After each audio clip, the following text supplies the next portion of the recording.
ఒక దేవుని బిడ్డగా నీ ముందు రెండు ఉన్నాయి. ఒకటి, సాటి సహోదరుడు కష్టములో ఉంటే నీవు పాల్పంచుకోవడం. రెండోది, సాటి సహోదరుడు ఘనత నుండి సంతోషించేటప్పుడు ఆ ఘనత నీదిగా భావించడం. దేవుని సంఘములో ఈ రెండు అందరూ పాటించాలి. అయితే కష్టములో ఉన్నవాడిని ఆదుకోవడం మనిషికి సులభమేమో కానీ మన ఎదుట గణపరచబడుతున్నటువంటి వ్యక్తిని బట్టి సంతోషించడం మాత్రం మానవ సహజ గుణానికి విరుద్ధమని. ఏమి అంటే, నేను బాగుండాలి, ఆ ఘనత నాకు రావాలి అనేది మానవుల గుణం. రెండోది, ఘనత పొందినవాడు మనవాడైతే పర్వాలేదు, ఘనత పొందినవాడు వేరేవాడు కదా, అందుకని సంతోషించాలి.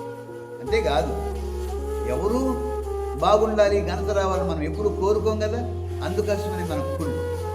ఈ విషయంలో దేవుడు బాగుంటే మనం సంతోషపడతాడు, బాగలేకపోతే బాధపడే దేవుడు.